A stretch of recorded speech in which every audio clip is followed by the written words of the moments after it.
السلام عليكم ورحمة الله وبركاته. تعالوا بينا نعمل أحلى فطير للفطار. سهل وسريع وإن شاء الله يبقى خفيف. هو شايفاه مورق ازاي. هو فطير بس من غير عجن. تمام. هو هتعمل ايه بالجلاش؟ يلا نشوف مع بعض المقادير، وإذا عجبكم الفيديو لايك وشير للقناة. عندنا هنا لفة جلاش، أي جلاش عندك. طبعا بغطيه بالفوطة. عندي هنا الخلطة اللي بعملها: كوباية زبادي، نص كوباية لبن، ومعلقتين زبدة أو سمنة اللي عندي بسيحها بحطها عليها، ومعلقتين سكر. عندي صينية بتاعتي مدهونة سمنة بالشكل ده.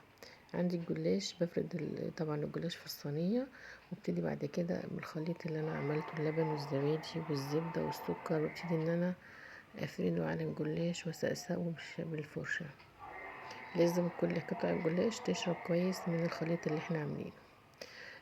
حتى عندي اي جلاش، سواء حتى الجلاش اللي هو المقطع عندي ما مش برميه، بتسقسقيه وبتحطيه عندك على الصينية مع الجلاش بالشكل ده، وتغرقيه من الخليط اللي احنا عاملينه، فالجلاش بيشرب كل الخليط وبيطرى وبيبقى جميل.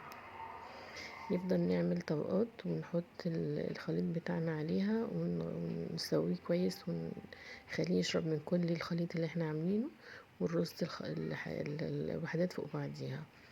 لو انت شايفه ان عندي الجلاش مكسر ازاي ومقطع، ده عادي مش مشكله.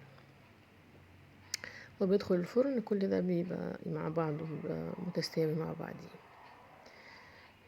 نخدمه كويس ونحاول ان هو يتشرب كتير من الخليط عشان يبقى مورق.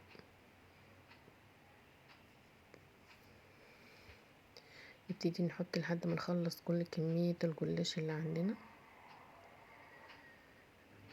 وحدات وحدات. ممكن انا برضو احشيه، يعني ممكن احشيه كنافة، احشيه بسبوسة، اعمل تفاح بالزبدة كده على النار مع القرفة، واحشيه اي حاجة حضرتك عايزة تحشيها. مش عايزة تحشيه ممكن تاكليه كده طبعا مع الجبنة او العسل، او سادة بالسكر براحتك. طبعا مش حاطة سكر كتير، فممكن تاكليه حادق او مسكر زي ما انتي عايزة. تمام. فاحنا بنخلص كل كمية الجلاش اللي عندنا بالخليط بتاعنا لحد كل الكمية بتاعتي كلها ما تخلص.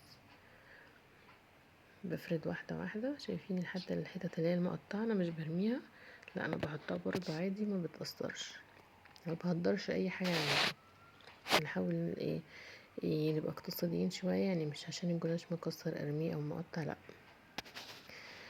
المهم حاجة ان انا اسقيه من كل الخليط اللي انا عاملاه.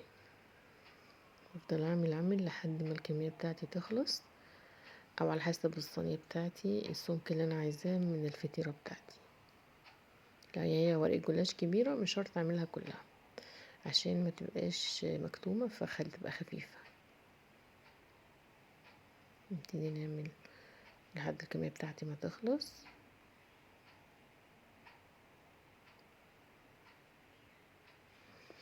طبعا ده الجلاش ده سريع وخفيف، بس طبعا مش زي بتاعة العجين والفران، ده زي بتاع الافران شوية. انا طبعا خلصتها ودخلتها الفرن لحد ما بتحمر بالشكل ده. هي بتاخدش وقت خالص، يعني اقل من 10 دقايق، مش بتقعد 7 دقايق بكتير جدا، 5 دقايق. وممكن ناكله مع العسل، قلنا ناكله مع جبنة. شايفينه هو عامل ازاي، طري ومورق وجميل. ما تفرقوش ابدا عن الفطير اللي بتشتريه من بره.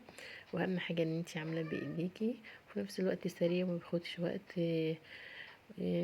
ان شاء الله يعجبك الفيديو. بالهنا والشفا، والى لقاء فيديو جديد، والسلام عليكم ورحمة الله وبركاته.